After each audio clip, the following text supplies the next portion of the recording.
Una paradoja es una figura literaria o retórica que consiste en una idea de aparente contradicción lógica, que sin embargo encarna un cierto sentido y una coherencia. En otras versiones, la paradoja o antiología es una idea extraña, opuesta a lo que se considera verdadero a la opinión general. La pregunta aquí es ¿qué es lo paradójico? Se tilda de paradójico a todas las situaciones, hechos o proposiciones que contienen en su interior una situación irresoluble, irónica, contraria a la lógica o retadora del sentido común. Podemos decir que una situación es paradójica, por ejemplo, cuando en ella nos vemos inmersos en conflictos cuya resolución las empeora, o cuando la persecución de nuestros deseos los torna justamente inalcanzables.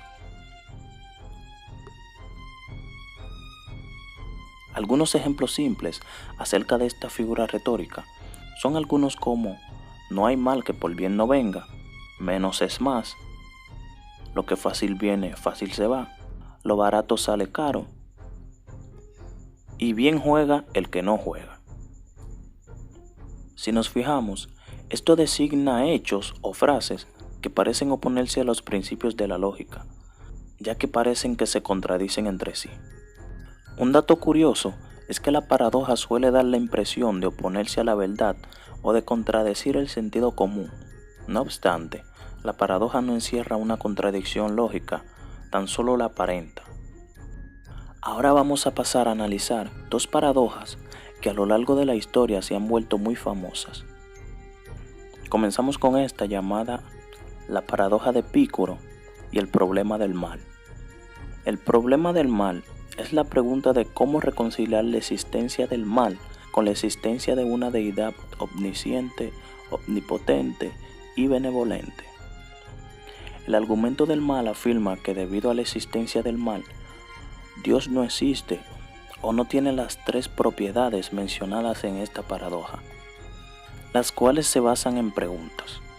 A menudo se formula de dos formas: el problema del mal lógico y el problema del mal evidencial.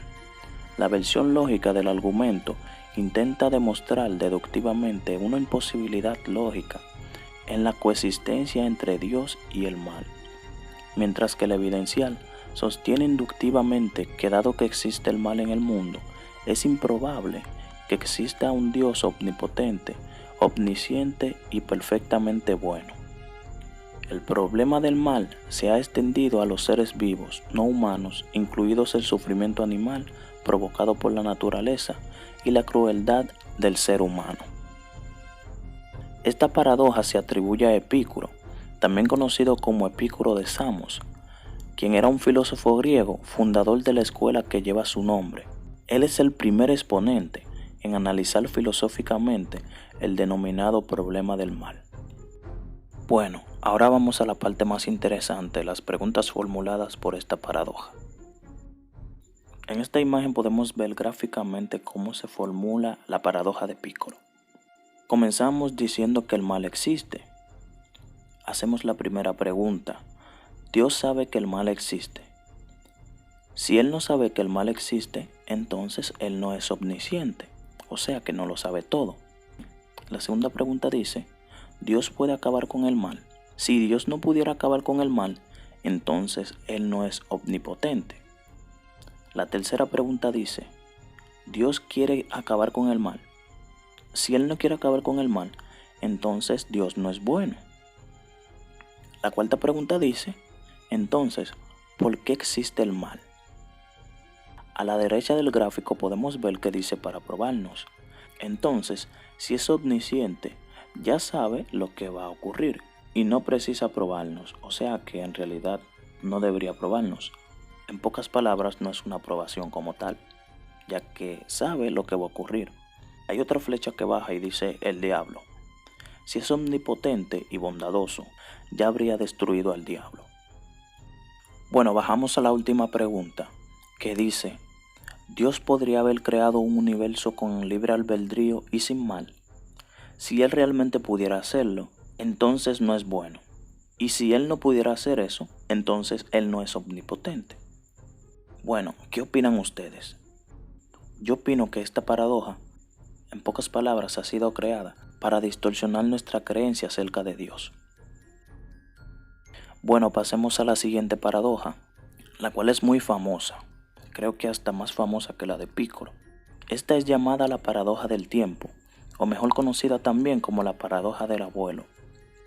Esta es una paradoja muy popular, probablemente fue formulada por el escritor de ciencia ficción René Valhall en su novela El viejo imprudente de 1943, aunque otros autores como Mark Twain ya la habían explorado previamente.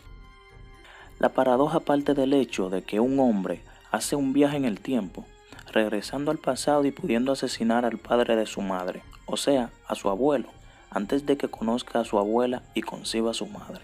De ese modo, su madre no nacería, y él mismo, por ende, tampoco, por lo que no podría volver en el tiempo y asesinar a su abuelo, permitiendo entonces que conozca a su abuela y conciba a su madre, quien luego lo concebirá a él, permitiéndole así viajar en el tiempo y asesinar a su abuelo.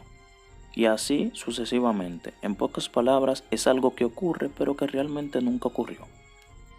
Suena extraño, ¿no? Y bueno amigos, hasta aquí el video. Si te gustó dale like, suscríbete y compártelo con tus amigos. Este fue Materia Gris. Adiós.